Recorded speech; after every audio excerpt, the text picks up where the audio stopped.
Hefesto.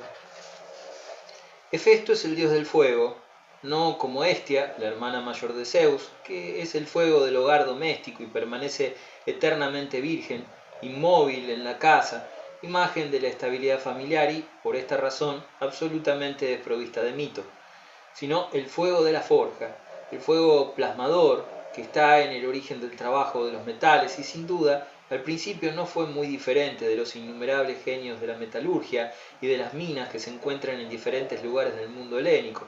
Por ejemplo, los dáctilos de Ida, los cabiros de Samotracia, quizás los telquinos de Rodas y también los cíclopes forjadores de rayo. Hemos dicho cuál fue su nacimiento. Hemos recordado también la leyenda que le muestra precipitado desde el Olimpo por Zeus y cayendo en la isla de Lemnos a consecuencia de esta aventura. Hefesto quedó cojo y su madre le tomó horror. Otra versión decía que el dios era cojo de nacimiento y que su propia madre le había echado del cielo. Para vengarse de su madre, él construyó secretamente un trono de oro que retenía prisionero a todo el que se sentaba en él. Luego lo envió a su madre, que se encontró así aprisionada, sin poder moverse. Para liberarla, él exigió recobrar su lugar en el Olimpo y por eso se le ve sentado entre los dioses. Por lo demás, figura entre los combatientes de la gigantomaquia, donde mata al gigante Clitón golpeándole con una masa de hierro rojo. Interviene también ante Troya con la llama y el fuego, pero no desdeña tampoco trabajar con sus propias manos. A él se dirige Tetis para construir una armadura destinada a Aquiles. Tiene su taller en los volcanes y allí es ayudado por los cíclopes. Muy curiosamente, ese ser deforme pasaba por haber obtenido los favores de la más bella diosa, Aglae, la más joven de las Carites, gracias, y Charis, la gracia personificada. Está casado con Afrodita, pero ésta lo engaña con Ares. La aventura se cuenta en la Odisea. Afrodita era amante de Ares y el sol, que lo ve todo, había contado la cosa a Hefesto, que decidió vengarse. Puso en torno al lecho de su mujer una red invisible que se cerró sobre los dos culpables, inmovilizándoles absolutamente. Entonces Hefesto convocó a todos los dioses al espectáculo. Afrodita, cuando estuvo liberada, se escapó mientras los dioses se reían con su risa inextinguible. Sus amores con Atenea no fueron felices, pero se le atribuyen varios hijos, sobre todo el argonauta Palemón, un escultor legendario, Árdalo y el bandido Perifetes, que fue muerto por Teseo. Atenea. Atenea es también hija de Zeus y como Artemisa tiene voto de castidad eterna. Hemos dicho cómo vino al mundo después que su madre, Metis, fue tragada por Zeus.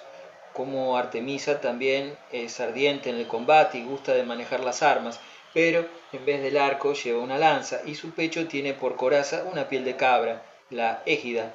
Así, no asombra saber que participó activamente en la lucha contra los gigantes, mató por su mano a Palas y encelado en la Ilíada la vemos también combatir del lado de los aqueos, quizás porque el pastor Paris había preferido a Afrodita en el concurso de las tres diosas, pero también ayuda a Heracles proporcionándole sus armas, se hace protectora de Ulises, interviniendo constantemente en la Odisea para sacarle de las mil dificultades en que se mete. Más bien, que divinidad de la violencia representa el valor reflexivo, guiado, iluminado por la razón. Se le atribuye la invención del carro de guerra y también la de los navíos, puesto que presidió la construcción del navío Argos, pero no es menos hábil en las artes de la paz. Protectora de Ática, manifestó esa vocación en el curso de una célebre querella que la enfrentó con Poseidón. Ambos se disputaban el patrocinio de Ática.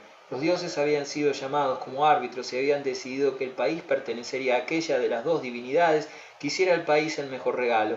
Poseidón hizo salir del suelo, con un golpe de tridente, un lago de agua salada sobre la Acrópolis, pero Atenea hizo crecer un olivo, y todos los dioses juzgaron que el olivo, el árbol de la paz y de las largas paciencias, era preferible a la fuente salada, y concedieron a la diosa el patrocinio del Ática. Erictonio. Otra leyenda muy singular unía a Atenea con la Acrópolis de Atenas. Atenea quería permanecer virgen, pero no pudo impedir que Hefesto, un día que ella fue a visitarle a su herrería, se enamorara de ella. Como ella le rehuía, Hefesto la persiguió y aún con su pie cojo la alcanzó en la Acrópolis y la tomó entre sus brazos. Atenea se defendió, pero el dios, en su deseo, mojó la pierna de la diosa. De asco, ella se secó con lana y tiró esa suciedad al suelo.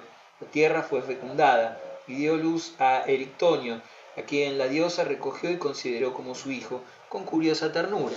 Le encerró en un cofre para criarle sin que lo supieran los demás dioses y confió el cofre a las 3 hijas de Cércope, el rey de Atenas. Pero Aglauros, una de las 3 hermanas, no pudo resistir la curiosidad y abrió el cesto. Lo que vio la llenó de terror. Ese niñito guardado por 2 serpientes le pareció tan terrible que se volvió loca y se precipitó desde lo alto de las rocas de la Acrópolis.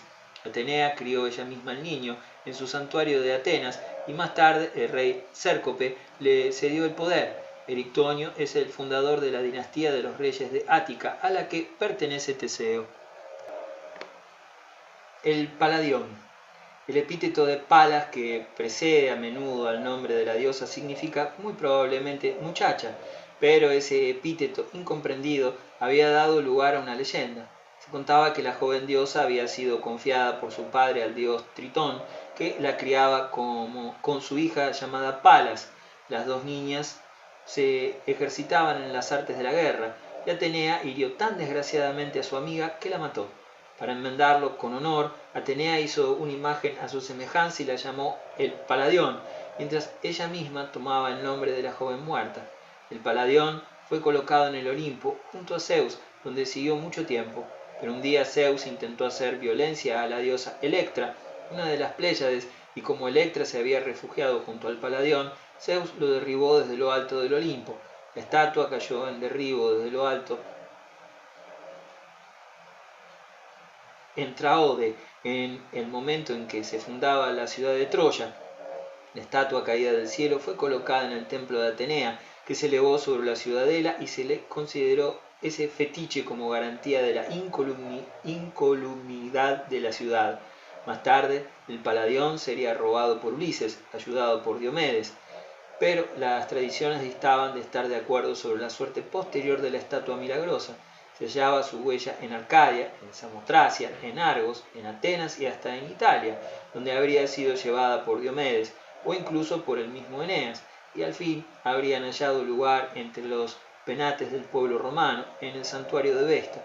Este tipo de estatua, muy arcaica, se trata de un zoanón, un ídolo de madera que representa a la diosa de pie con mucha rigidez.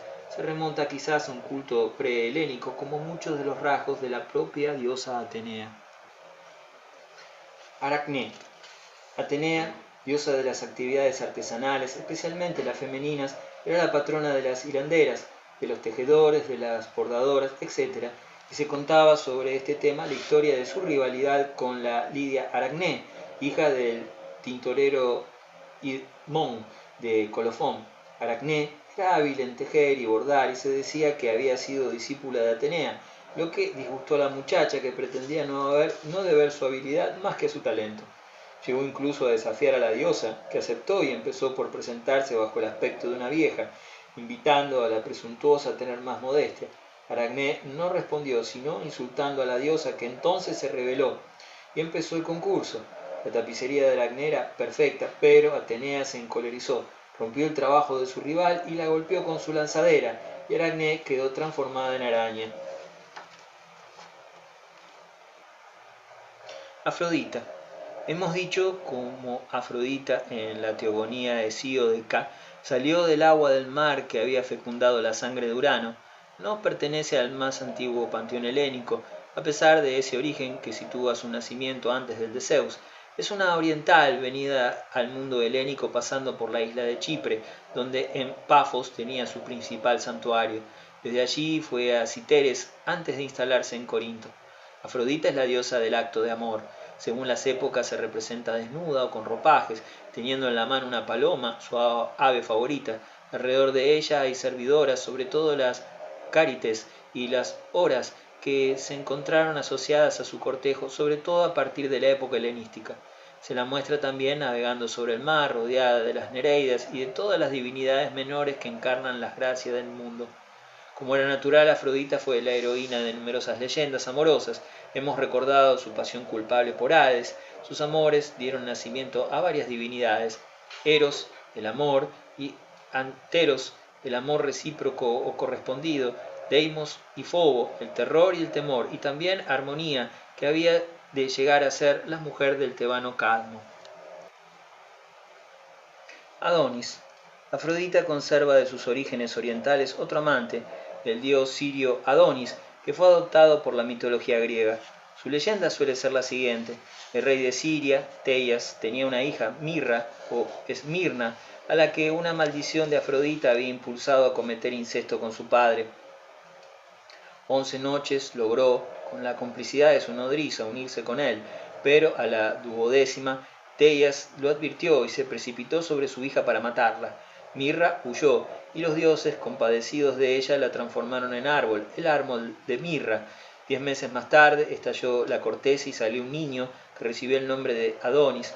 Afrodita quedó conmovida por la belleza de ese niño, le recogió y se lo confió a Perséfone para que ésta le criara.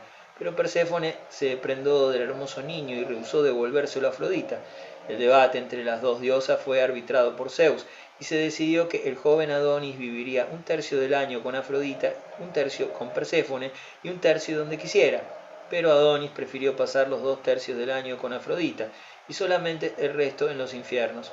Al cabo de varios años, cuando Adonis estaba de caza, un jabalí, suscitado contra él, bien fuera por Artemisa, no se sabe bien por qué, o bien por Ares, celoso del joven, le hirió en el muslo y le mató. Se asegura que la rosa blanca, hasta ese día, tomó su color actual por la sangre de Afrodita, herida en el pie por una espina cuando corría en auxilio de Adonis. De la sangre de éste habrían nacido las anémonas tan abundantes en primavera en el oriente mediterráneo. Afrodita fundó en honor de Adonis un culto fúnebre que celebraban todos los años en primavera las mujeres sirias y que se difundió por todo el mundo antiguo. Se plantaban en recipientes granos que se regaban con agua caliente. Esas plantas crecían muy deprisa, pero morían muy pronto. Eran los jardines de Adonis. Anquises y Eneas. Afrodita sintió un día una viva pasión por Anquises, un príncipe troyano que guardaba sus rebaños en el Ida. Para hacerse amar por él, se le acercó fingiendo ser la hija del rey de Frigia y haber sido raptada y dejada en la montaña por Hermes. Anquises quedó turbado por su belleza y la amó. Entonces ella le reveló quién era y dijo que le daría un hijo que tendría un altísimo destino. Ese hijo había de ser Eneas, pero prohibió a Anquises que dijera a nadie sus amores. Anquises, en una fiesta, después de beber, no pudo guardar su secreto.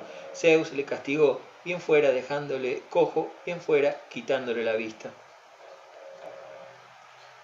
París. También en el Ida de Frigia tuvo lugar el célebre concurso de belleza, del que había de salir la guerra de Troya. Un día, la discordia, Eris, había lanzado en el Olimpo durante la asamblea de los dioses una manzana destinada a ser entregada a la más bella. 3 diosas aspiraron a ese título.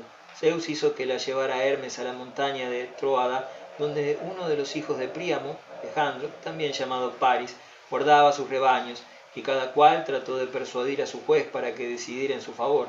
Hera le ofreció la realeza universal, Atenea hacerle invencible en la guerra, mientras que Afrodita le prometía solamente la mano de Helena. Ella fue la elegida. Se afirma también que se desvistió para revelar al joven la perfección de su cuerpo. Así pues, es Afrodita quien está en el origen de la guerra de Troya y durante todo el sitio de la ciudad protegió a París arrancándole del peligro en su duelo con Menelao. Igualmente, salvó a Eneas en el momento en que Diomedes iba a matarle. Tras la caída de la ciudad, aseguró la supervivencia de la raza troyana, permitiendo a Eneas escaparse llevando sobre sus espaldas Anquises. De ese episodio proviene la leyenda troyana de Roma. Si la protección de Afrodita podía ser eficaz, sus cóleras y maldiciones son célebres. Ella inspiró a Eos, la aurora, a un amor incontenible hacia Orión. Castigó a las mujeres de Lemnos que no la adoraban, afligiéndolas con un dolor insoportable. Finalmente, ella obligó a las hijas del rey Ciniras en Pafos a prostituirse con los extranjeros. Los filósofos razonaron mucho sobre la naturaleza de Afrodita y distinguieron con Platón dos diosas, una Uranina celeste, diosa del amor puro, y la otra, Pandemiana, popular, que patrocinaba los amores vulgares. Ares. Ares, dios de la guerra y amante de Afrodita, es hijo de Zeus y de Hera. Aparece desde la epopeya homérica como daimón de la matanza. Ante Troya ayuda a los troyanos, pero no niega su socorro a los aqueos, ya que su único cuidado era batirse. En el campo de batalla está acompañado por daimones secundarios, Deimos y Fobo, temor y terror, hijos suyos, y Enio, de rostro sangrante. Se dice que Ares habitaba con predilección Tracia, país rico en caballos y recorrido por poblaciones guerreras. Sería el padre de las Amazonas, hijas de él y de Armonía, al menos según ciertas tradiciones. También se encuentra su leyenda en Tebas. Poseía, según se dice, un manantial en la Cadmea, la ciudadela de la ciudad, y ese manantial estaba guardado por un dragón, de quien él era padre. Cuando se presentó Cadmo para fundar la ciudad, el dragón le prohibió el acceso a la fuente, pero Cadmo le mató, y para expiar ese crimen hubo de servir a Ares durante 8 años como esclavo. Pero al expirar ese tiempo, los dioses casaron a Cadmo con Armonía, hija de Ares y de Afrodita. Las desgracias de Ares. Aunque fuera el dios de la guerra, Ares no era invencible en el campo de batalla. Ante Troya, y gracias a la ayuda de Atenea, Diomedes le inflige una herida y Ares huye al Olimpo, donde Zeus le hace curar. Otra vez, cuando Heracles dio batalla en Cicno, uno de los hijos de Ares, rehusando aceptar el destino que quería que su hijo fuera muerto por el héroe, entabló la lucha, pero fue herido en el muslo por Heracles y hubo de abandonar el campo de batalla. Fuerza brutal, Ares es a menudo víctima de su falta de reflexión.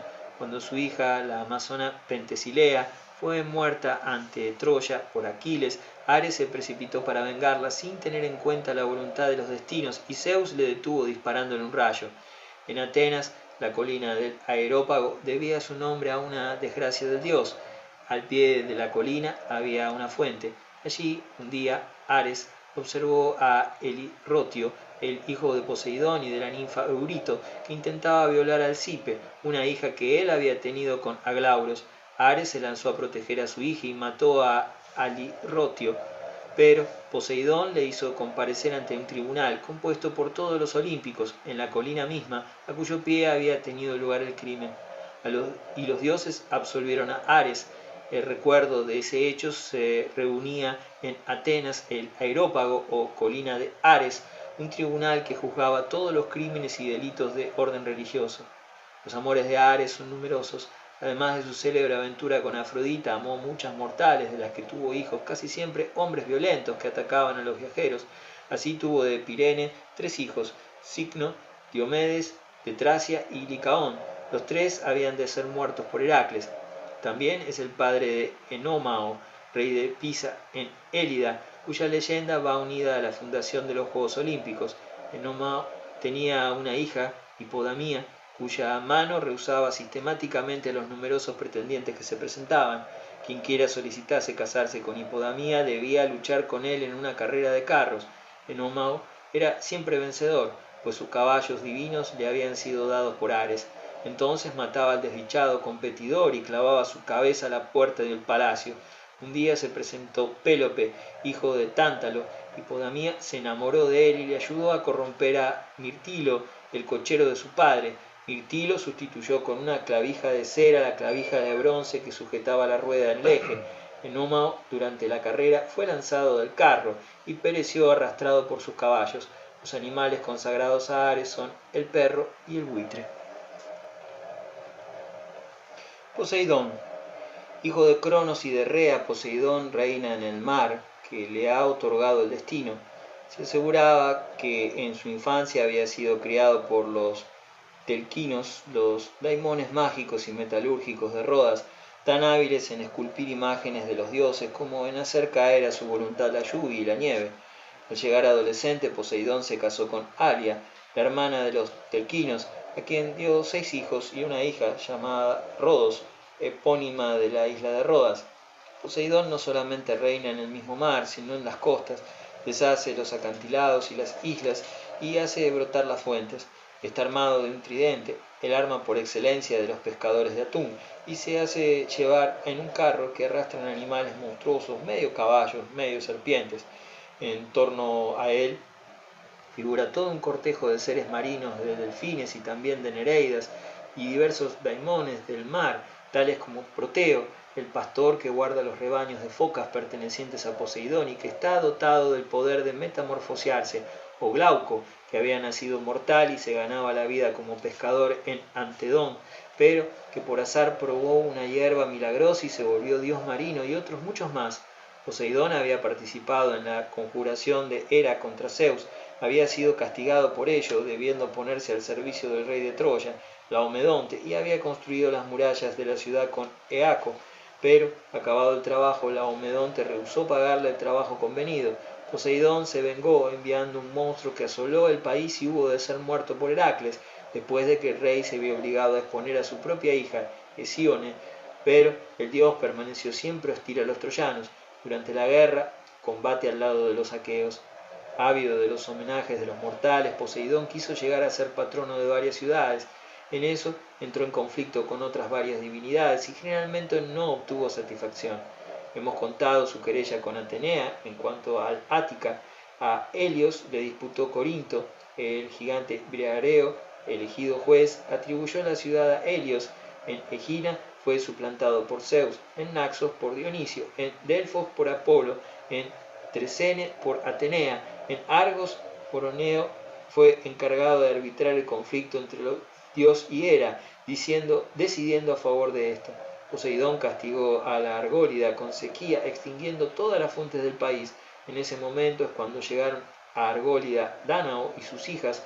Poseidón se enamoró de una de las Danaides, Amimone, y levantó su maldición.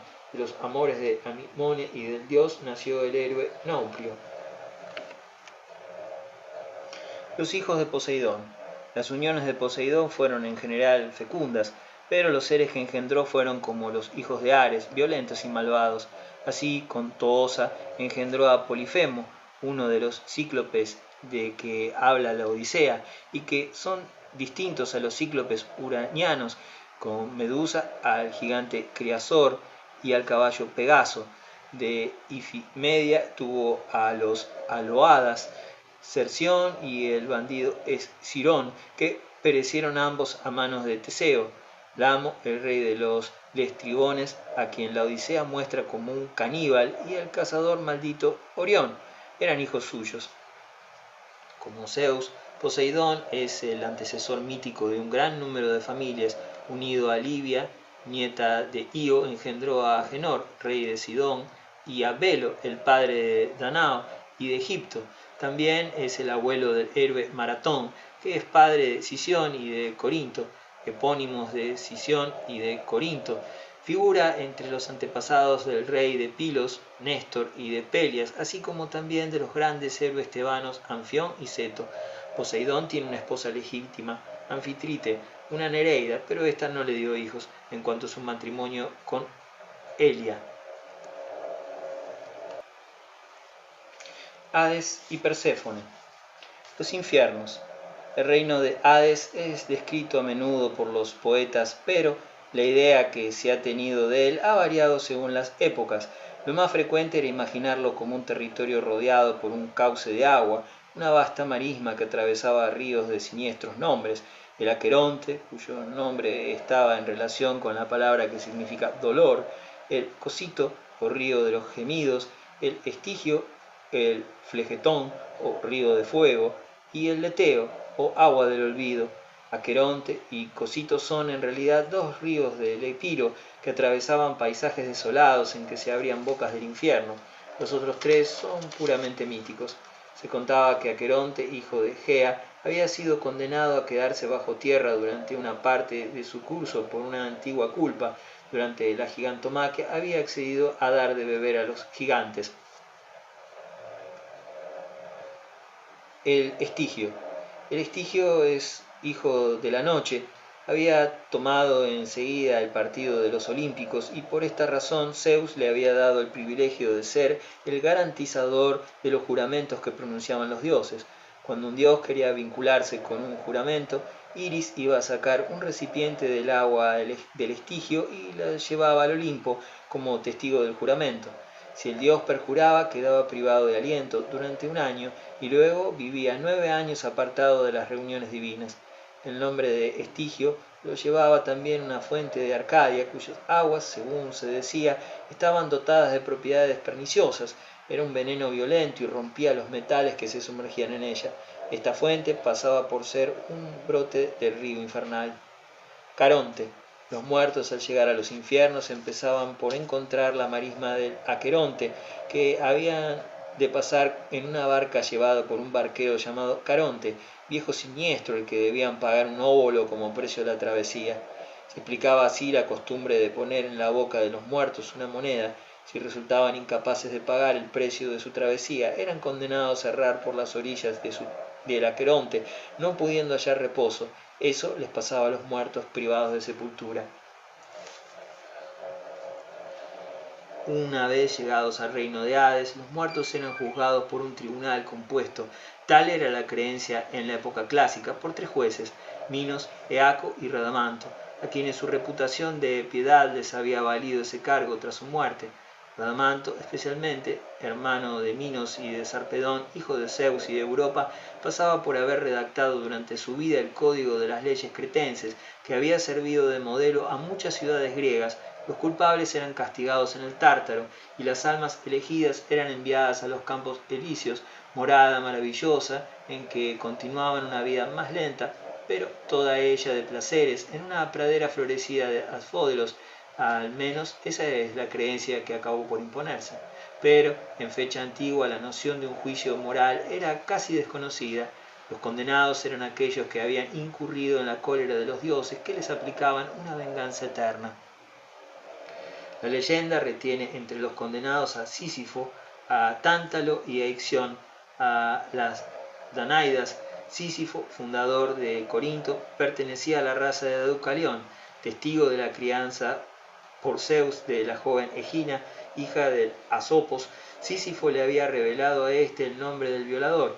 Zeus entonces le había mandado al genio de la muerte, Tánatos, para apoderarse de él, pero Sísifo se apoderó de Tánatos y le encadenó de tal modo que durante algún tiempo no murió nadie.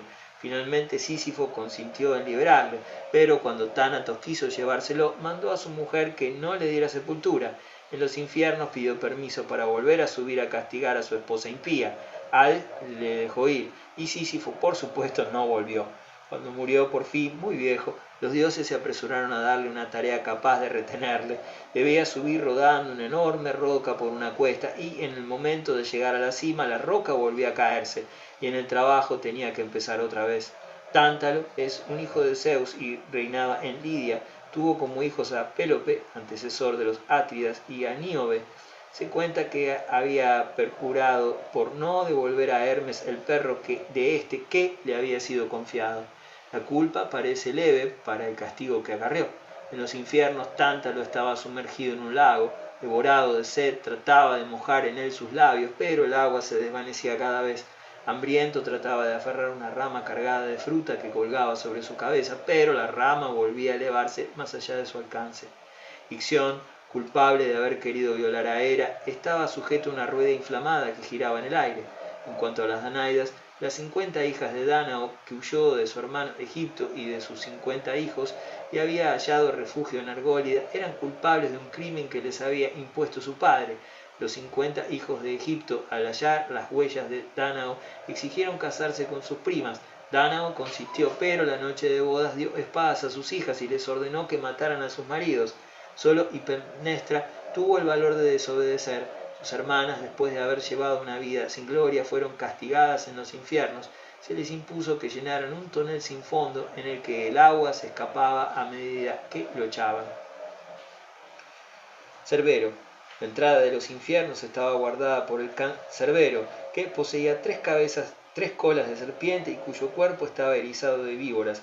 Era hijo de Equidna y de Tifón. Encadenado, ladraba a las almas, permitiéndoles entrar, pero prohibiéndoles salir. Sin embargo, fue domado por Heracles, que le volvió a subir a la tierra, pero no sabiendo qué hacer de él, lo volvió a mandar junto a Hades. Más tarde fue hechizado por el canto de Orfeo y se durmió, permitiendo así al héroe penetrar en el palacio de Plutón en busca de Eurídice. Dionisio. Dionisio es el último en surgir de los olímpicos. Es hijo de Zeus y de Sémele, hija de Cadmo y Armonía. Sémele había sido amada por Zeus y Hera, pérfidamente, le había sugerido que pidiera a su amante que se le mostrase a ella en todo su esplendor. Zeus consintió de mala gana y Sémele quedó fulminada, pero él arrancó del seno de la madre el niño aún vivo y, cuando llegó el momento, surgió el hijo perfectamente formado. El joven Dionisio, 2 veces nacido, fue confiado entonces a unas nodrizas, ante todo Ino, la segunda mujer del rey de Orcómenes, Atama, que lo recogió. Zeus, para desviar los celos de Hera, mandó vestir al niño con ropas femeninas, pero Hera no se dejó engañar, hirió de locura a Atama y a Ino. Atama mató a su hijo segundo, Learco, tirándole a un caldero de agua hirviendo, y echó al mar con él, pero fue transformada en una divinidad marina, Leucotea, la diosa blanca, y el niño llegó a ser el pequeño dios Palemón. Tras esta tragedia, Zeus confió a Dionisio a las ninfas del país de Nisa, comarca que a menudo se localizó en la Alta Armenia, y para disimularle le metamorfoseó en cabritillo, lo que explica el epíteto de cabrito que lleva el dios en el ritual. Al hacerse adulto, Dionisio descubrió en el país de Nisa la viña y su uso, pero Hera le hirió de locura y se puso a recorrer todo el oriente. En Frigia fue purificado por la diosa Cibeles, la gran diosa del país, que a menudo fue asimilada por los griegos a Rea y llamada la madre de los dioses. Se le daba un culto orgiástico, de formas violentas y extáticas, que no carecía de parentesco con el culto de Dionisio. Liberado de su locura, llegó a Tracia, pero el rey Licurgo, que reinaba sobre el país, le acogió muy mal. El rey quiso hacerle prisionero, pero Dionisio se escapó junto a la nereida Tetis. No obstante, las bacantes que seguían al dios, mujeres que celebraban los ritos de su religión, fueron capturadas. Licurgo entonces se vio atacado de alucinación. Creyendo arrancar una cepa, se cortó la pierna a hachazos. Además, su reino sufrió una esterilidad total. El oráculo, interrogado, reveló que el rey debía ser inmolado. Sus súbditos le descuartizaron. El triunfo de Dionisio.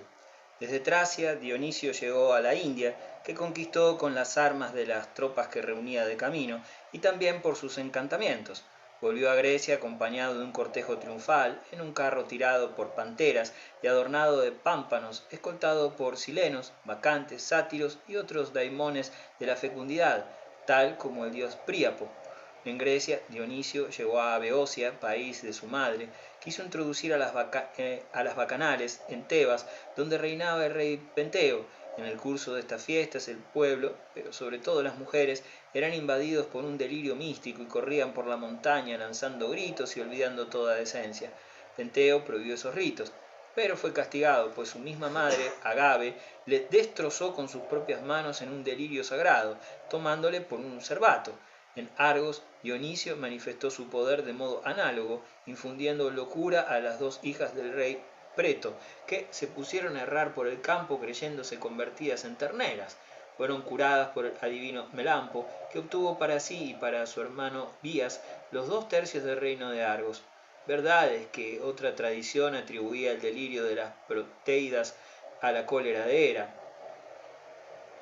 Después Dionisio quiso pasar a Naxos y contrató los servicios de unos piratas que intentaron venderle como esclavo, pero Dionisio les transformó los remos en serpientes, le llenó el navío de hiedra y los piratas, espantados, se echaron a las olas, donde se transformaron en delfines. Último episodio de sus viajes, Dionisio descendió a los infiernos para buscar a su madre Sémele. Hades consintió en devolvérsela y Sémele fue acogida en el cielo, donde lleva el nombre de Tione. Antes de volver a subir al cielo, el dios se llevó a la joven Ariadna, abandonada por Teseo en la isla de Naxos, haciéndola su compañera. Los compañeros de Dionisio. En el cortejo habitual de Dionisio figuran los sátiros, daimones del campo, que se representan de maneras diferentes según las regiones. Unas veces tenían la parte alta del cuerpo como un ser humano y la parte baja de caballo, y otras veces de un busto humano salían las patas velludas y cuartos traseros de un macho cabrío. Se les imaginaba persiguiendo a las ninfas, comiendo bien, durmiendo al sol o en la frescura de las grutas. Su miembro viril, siempre erecto, mostraba suficientemente su lubricidad.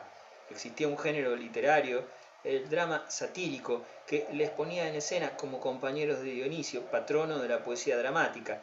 Marcias, el flautista maldito que osó desafiar a Apolo y fue desollado como castigo, es de la raza de los sátiros, pero es raro que la leyenda cite nominalmente a alguno de estos seres, a medio camino entre lo divino y lo animal. Sileno. Junto a Dionisio, un viejo sátiro, Sileno, gozaba de autoridad particular. Se decía que había sido criado por el dios, él mismo era hijo de Pan, o incluso de Hermes, o bien había salido de la sangre de Urano mutilado por Cronos. Sileno era un personaje juicioso y profundo, disimulado bajo una apariencia grotesca, pero no consentía en revelar sus oráculos sino a la fuerza. Un día Sileno fue llevado en cadenas por unos campesinos al rey de Frigia, Midas. Este le reconoció, le soltó y le trató muy cortésmente. En recompensa, Sileno concedió al rey, a petición suya, el poder de transformar en oro todo lo que tocase, pero este poder resultó tan desastroso que el rey se apresuró a rogar a Dionisio que le quitara un don que era en realidad una maldición. Los centauros. Se puede también unir al cortejo dionisíaco los centauros, seres monstruosos, mitad caballos, mitad hombres. Se creía que su raza había surgido de los amores de Ixión, con una nube, a la que Zeus le había dado el aspecto de Hera para engañar un deseo criminal de ese rey Tesalio, más tarde en los infiernos. Los centauros viven en las montañas y los bosques y se alimentan de carne cruda. Son de costumbres muy brutales y gustan de raptar a las muchachas. Así fue como tuvieron un célebre combate contra Teseo y su amigo el príncipe Lapita Piritó, que había invitado a su boda a los centauros, los cuales resultaban ser un poco parientes suyos por ser el hijo de Ixión. Los centauros pronto se emborracharon y uno de ellos intentó violar a Hipodamía, novia de Piritó. Hubo una gran confusión y por fin Teseo y el príncipe obligaron a los centauros a abandonar Tesalia.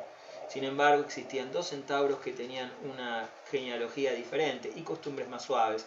Quirón, nacido de los amores de Cronos con Filira, y Folo, hijo del Sileno, y de una ninfa de los Fresnos, una Milíada. Quirón era amigo de los hombres y benévolo. En particular, se hizo protector de Peleo, el padre de Aquiles, cuando Peleo, calumniado ante el rey Acasto, fue abandonado por éste, sin armas en la montaña, y entregado a la maldad de los centauros, que le habrían matado si Quirón no le hubiera despertado a tiempo dándole su espada.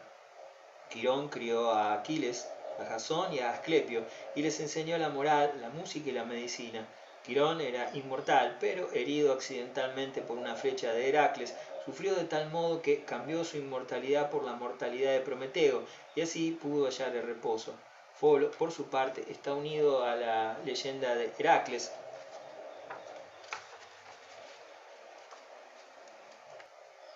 Los ciclos de los héroes.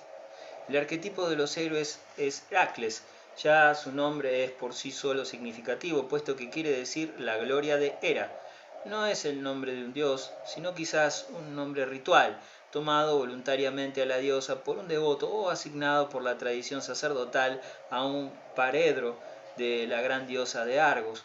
Los sabios modernos no saben explicar con certidumbre ni el origen ni el carácter auténtico de Heracles. Es probable que no sea, esencialmente, un dios venido a menos, ni tampoco una figura histórica engrandecida hasta proporciones épicas. Más bien parece resultado de una vasta síntesis mítica en que se han unido leyendas locales, tradiciones sacerdotales del santuario de la era argiva y elementos prehelénicos de toda índole, algunos quizás venidos de Siria, si es cierto que Heracles presenta analogías con Melkart, menores sin embargo de lo que se ha pretendido. Las leyendas relativas a Heracles son extremadamente complejas. Los mitógrafos antiguos ya habían observado que era muy difícil establecer una biografía coherente del héroe.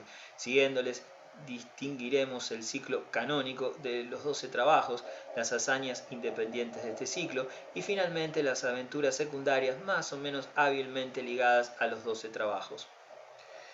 Los orígenes de Heracles. Los mitógrafos antiguos nos advierten que el nombre verdadero del héroe no es Heracles, sino Alcides. El nombre de Heracles se lo habría impuesto Apolo en el momento en que se hizo servidor de Hera. Por su madre y por su padre, humano, Anfitrión, Heracles pertenece a la raza de Perseo, ya que sus dos abuelos, Alceo y Electrión, eran hijos de Perseo y Andrómeda. Es pues de pura raza argiva y nació en Tebas por casualidad. En Peloponeso fue donde se desarrollaron la mayor parte de sus aventuras y allí fue también donde más tarde regresarán a establecerse sus descendientes. Anfitrión había tenido que abandonar la Argólida y establecerse en Tebas y a consecuencia de un homicidio accidental. Zeus, aprovechando su ausencia, había marchado en expedición contra los telepoenos, sedujo a Alcmena, pero solo pudo hacerlo tomando la forma de Anfitrión y sustituyéndola en el transcurso de una noche que duró 24 horas. Por la mañana Anfitrión volvió y dio a Alcmena otro hijo, Ificles. Ya antes del nacimiento de Heracles, halló medio de manifestar sus celos. Zeus había afirmado imprudentemente que el niño que iba a nacer de la raza de los Perseidas reinaría sobre Argos. Hera enseguida procuró retrasar el nacimiento de Heracles, haciendo venir al mundo antes de este otro descendiente de Perseo, Euristeo, que nació a los 7 meses, y fue así, en virtud de la palabra sagrada de Zeus, el rey de Argos y el señor de Heracles. Infancia de Heracles. Cuando éste tuvo 8 meses, Hera envió 2 serpientes a su cuarto para ahogarle en su cuna, así como a Ificles. Heracles agarró a los animales por la garganta y los ahogó. Heracles fue educado como todos los niños griegos. El músico Linos le enseñó los rudimentos de las letras y de la música, pero el alumno era indisciplinado, y un día que su maestro trató de corregirle, Heracles le mató de un golpe de taburete. El niño fue enviado al campo donde se hizo pastor. Allí aprendió el arte del arquero con un escita llamado Teutatos y terminado su crecimiento, Heracles medía 4 codos y un pie, y a los 18 años realizó su primera hazaña, matando un león que asolaba la región del Citerón. El rey del país, Tespio, para recompensarle su hazaña, le entregó sus 50 hijas, pues deseaba tener nietos del héroe. Heracles tuvo de ellas 50 hijos, los Tespíadas, que más tarde colonizaron Cerdeña.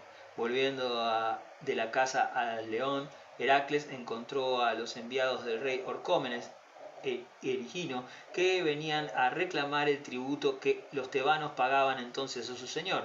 Les cortó la nariz y las orejas y los volvió a mandar a su patria, y luego, como Ergino marchaba contra Tebas con un ejército, le desafió y le impuso un tributo doble del que recibía hasta entonces de Tebas. Creón, el rey de Tebas, dio entonces en matrimonio al héroe a su hija Megara, que tuvo de él 5 hijos, pero Heracles, herido de locura por Hera, los mató a todos. Hera quería recordar así a Heracles que debía ir a ponerse al servicio de Euristeo. Heracles obedeció, y en ese momento es cuando empiezan los 12 trabajos, 12 hazañas realizadas por orden de Euristeo y que a veces se consideran como una expiación por el asesinato de los hijos de Megara. Entonces es cuando Heracles toma o recibe sus armas, corta la clava en Nemea, en el tronco de un olivo salvaje. Hermes le da una espada y Apolo un arco y flechas. Según otras tradiciones, lo había recibido todo de su protectora, Atenea. El león de Nemea. El primer trabajo fue la caza del león de Nemea, un animal prodigioso, hijo de Ortros y hermano de la esfinge de Tebas. Este león habitaba en una caverna de 2 salidas.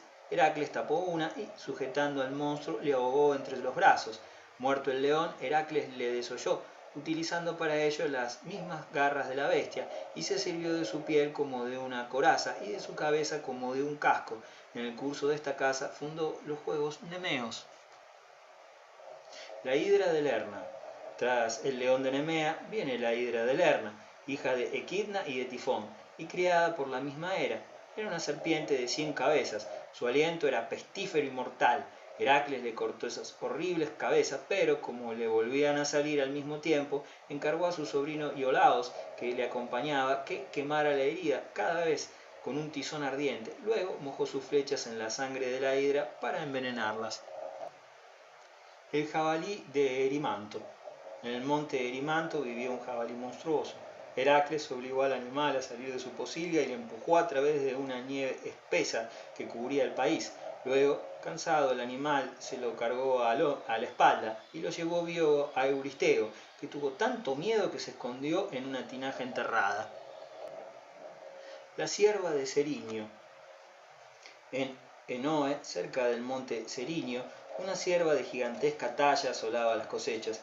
Estaba consagrado a Artemisa y era impiedad tocarla. Heracles la persiguió durante todo un año.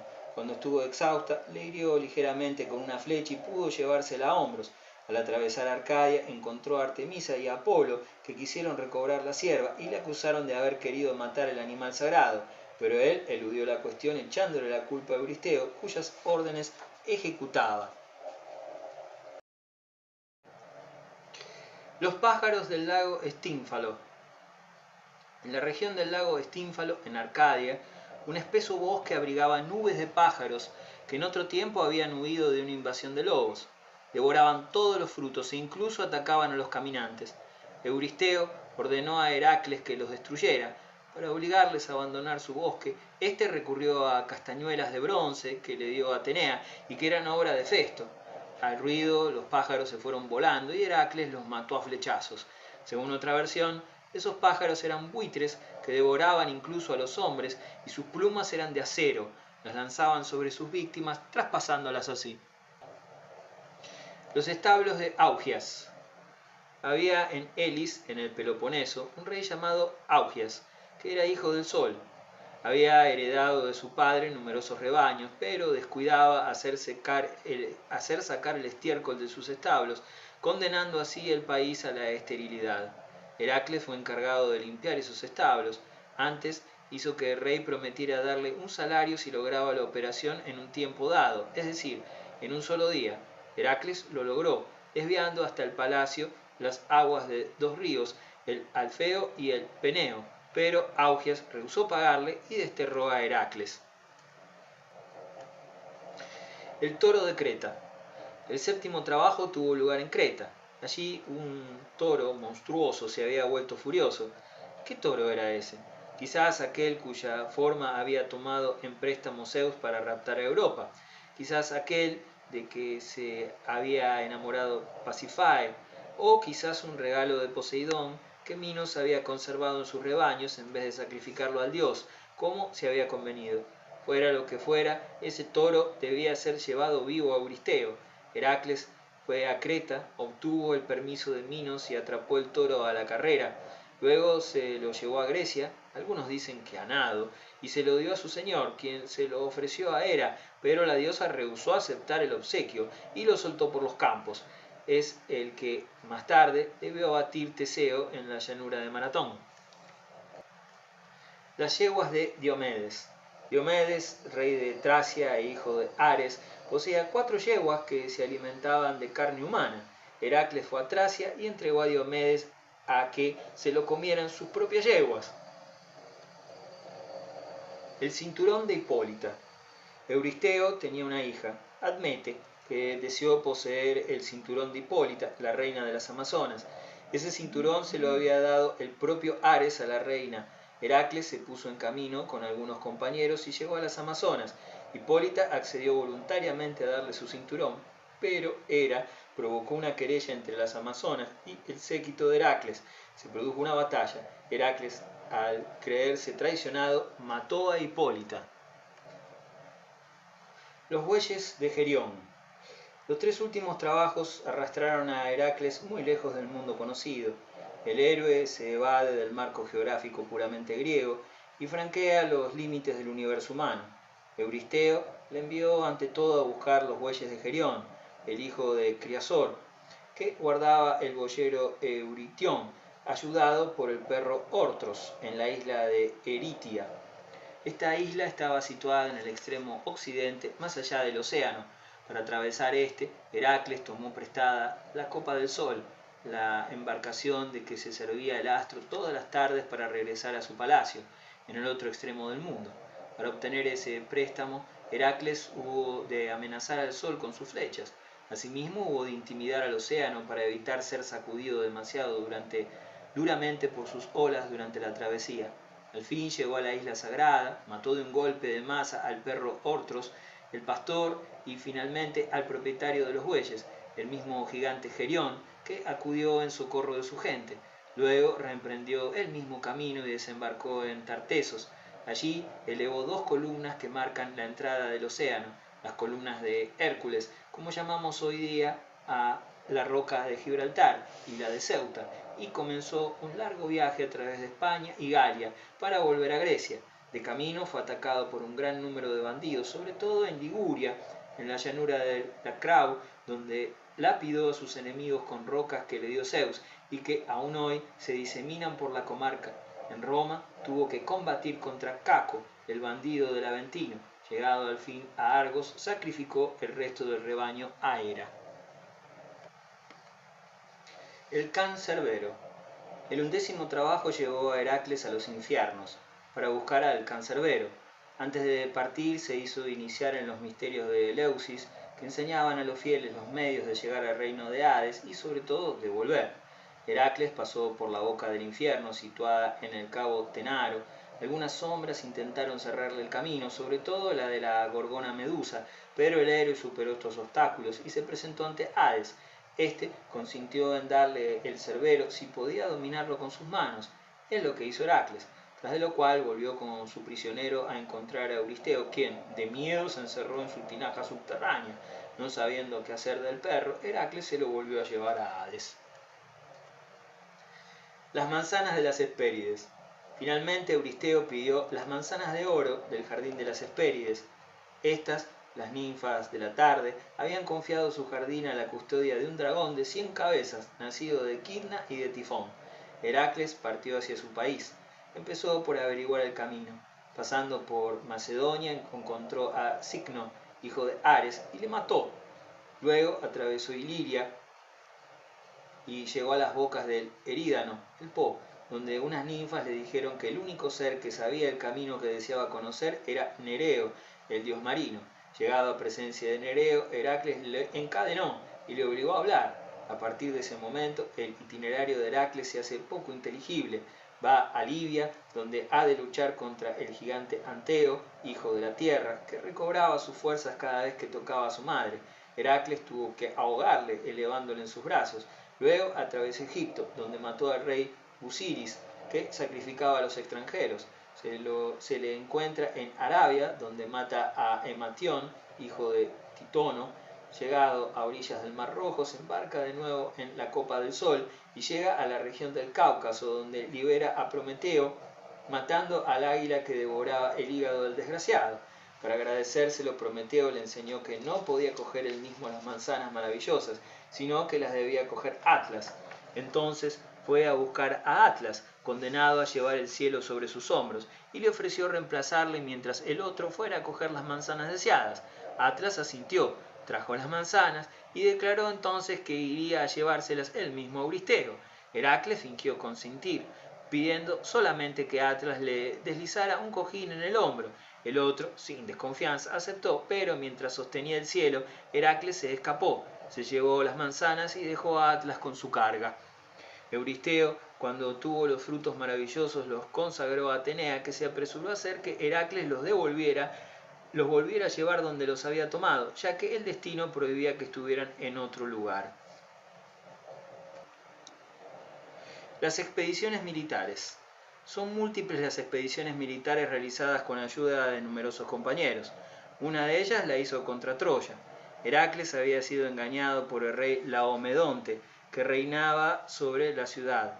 En efecto, había salvado a Hesíone, la hija de este, que debía ser devorada por un monstruo, y Laomedonte había prometido darle unas yeguas divinas, pero cuando Hesíone estuvo sana y salva, le rehusó el premio convenido. Eso pasaba en el camino de regreso, tras de la guerra contra las Amazonas. Más tarde, Heracles volvió con una flota de 18 navíos y atacó la ciudad. Telamón, uno de los más fieles compañeros del héroe, flanqueó el muro y entró el primero en la ciudad. Laomedonte y sus hijos fueron muertos, salvo el más joven, Podarces, que más tarde llegó a ser el rey Príamo, y Hesíone, la joven, se casó con Telamón. Al volver de Troya, Heracles y sus compañeros tomaron al asalto la isla de Cos, a donde les había arrojado una tempestad. El héroe se unió con Calcíope, la hija del rey, y le dio un hijo llamado Tesalo, antecesor de los tesalios.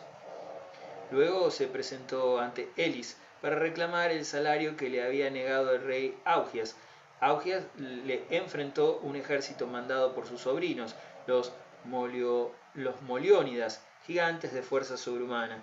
Estos, aprovechando una ausencia de Heracles, deshicieron sus tropas y hirieron de muerte a Ificles, pero el héroe obtuvo su desquite.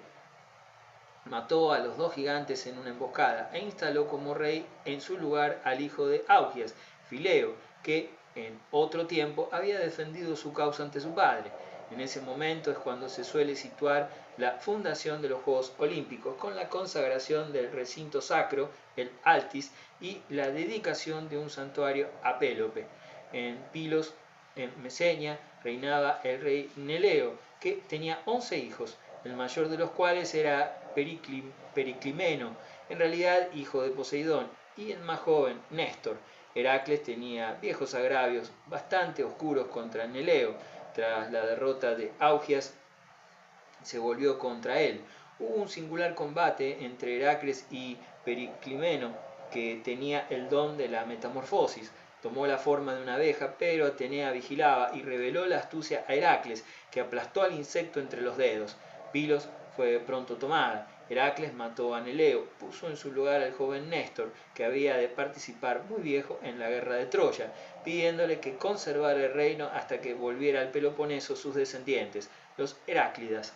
En el Peloponeso finalmente atacó a los Hipocóntidas, que reinaban en Esparta. Después de haber expulsado a sus dueños legítimos, Icario y Tíndaro, respectivamente padres de Penélope y de Helena, Heracles les venció y devolvió el reino a Tíndaro. Otra expedición, en fin, nos traslada a Tesalia, donde Heracles se había aliado con Egimio, hijo de Doro y rey del pueblo de los Dorios. Ante todo, liberó a Egimio de la amenaza que hacían pesar sobre él los lapitas. Luego arregló una vieja querella que le enfrentaba con los Dríopes, un pueblo que vivía en el macizo del Parnaso. Antaño, cuando Heracles atravesaba su país con Deyanira y su hijo Hilo, habían pedido de comer al rey de los Dríopes, Teodamante, que estaba trabajando el campo. El rey había rehusado. Entonces Heracles había desatado un buey del arado, lo habían matado, despedazado y comido. Teodamante había escapado, pero volvió con una tropa que puso a Heracles en difícil situación. Deyanira fue herida finalmente. Heracles pudo retirarse, pero no sin haber matado a Teodamante. Cuando volvió con un ejército no le costó mucho apoderarse del reino y los dríopes se dispersaron, yendo unos a Eubea, otros a Chipre y otros, en fin, a Argólida. Aventuras diversas. El ciclo de Heracles incluía además gran número de aventuras diversas, de las que recordamos las principales. Así, durante la caza del jabalí del Erimanto, Heracles encontró un día hospedado por el centauro Folo, a quien Dionisio se había dado de regalo una ánfora sellada, recomendándole que solo la abriera en presencia de Heracles. Después de comer, Heracles y Folo abrieron el ánfora y se pusieron a beber. El olor de vino atrajo enseguida a una nube de centauros, armados de antorchas y de árboles enteros. Se entabló una lucha terrible, 10 centauros fueron muertos, y Folo se hirió accidentalmente con una flecha de Heracles que le causó la muerte. Otra vez, Heracles, de paso en casa del rey Admeto, en Tesalia, halló el palacio en duelo. Alcestes, la mujer del rey, había aceptado morir en lugar de su marido y se celebraban sus funerales. Heracles se precipitó en persecución de Tánatos, el genio de la muerte, le arrancó a Alcestes y se le devolvió a su marido. Se atribuían a Heracles la muerte o la captura de gran número de bandidos, por ejemplo el gigante Alcioneo, que en el istmo de Corinto atacaba a los caminantes a pedradas, o también a Cércopes, dos ladrones de gran habilidad. Su madre, la oceánida Tía, les había puesto en guardia contra cierto héroe llamado Melámpigo, Nalga Negra. Estos atacaron a Heracles dormido, pero él los dominó y se los cargó a hombros, atados a los extremos de un palo, como dos cabritos. En esa posición, uno de ellos vio que Heracles tenía el trasero negro. Sus bromas sobre ese tema divirtieron tanto a Heracles que consintió en soltarlos, pero más tarde Zeus los transformó en monos y se los llevó a las islas de Ischia y de Prósida. Heracles mató además a Sileno y Listierces, el viñador y el segador malditos, que obligaban a los caminantes a trabajar en su campo y luego les asesinaban. Deyanira. Las aventuras del héroe solo recobran alguna coherencia con el relato de los últimos tiempos de su vida. Cuando Heracles había descendido a los infiernos, encontró a su amigo Meleagro, que le había pedido que se casara con su hermana, Deyanira, que seguía viva. Heracles obedeció, conquistó a la joven luchando contra el dios río Aqueloo, que quería casarse con ella, y se quedó algún tiempo en Calidón, junto a su suegro, el rey Eneo, pero mató accidentalmente a un joven pariente del rey y quiso exiliarse. Partió pues con Deyanira y el hijo de ambos, Hilo. A orillas del río Evenos, un centauro, Neso, pasaba a los viajeros. Heracles fue el primero en cruzar el río. Cuando Neso tuvo en su barca a Deyanira, quiso violarla. Ella pidió socorro y Heracles mató al centauro con una flecha. Este en sus últimos instantes recomendó a Deyanira que mojara en su sangre una tela y quisiera con ella una túnica con que revestir a su marido si alguna vez dejaba de amarla. Onfalia. Los autores han gustado de representar a Heracles sirviendo a Onfalia y sobre todo intercambiando sus ropas con las de ella e hilando a sus pies, ecos quizás de algún mito lidio en que se veía a una diosa servida por un parhedro afeminado. La servidumbre duró 3 años. A su regreso, Heracles, que había pedido la mano de Iole, la hija más joven de Eurito, hizo de ella su concubina. Entonces Deyanira se acordó del filtro de amor que le había dado Neso y decidió usarlo. Muerte de Heracles. Heracles, vencedor de Eurito, quiso consagrar un altar a Zeus y para ello mandó a pedir a Deyanira un traje nuevo. Ella le envió la túnica impregnada de la sangre de Neso. Heracles se la puso. El veneno, al contacto del cuerpo, empezó a quemarle de modo intolerable. Quiso arrancarse la tela, pero no pudo, sino herirse de tanto como se le había pegado a la piel. Entonces se hizo llevar a Traquis, donde estaba Deyanira. Esta, al ver lo que había hecho, se suicidó. Heracles tomó sus últimas disposiciones. Confió a Iole a su hijo Hilo, pidiéndole que más adelante se casara con ella.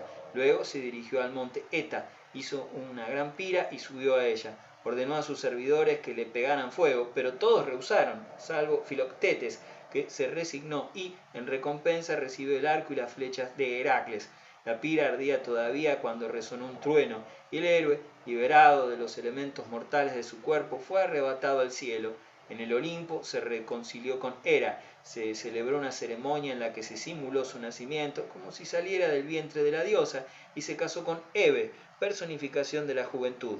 Las consecuencias históricas y legendarias de la vida de Heracles no cesan con su muerte.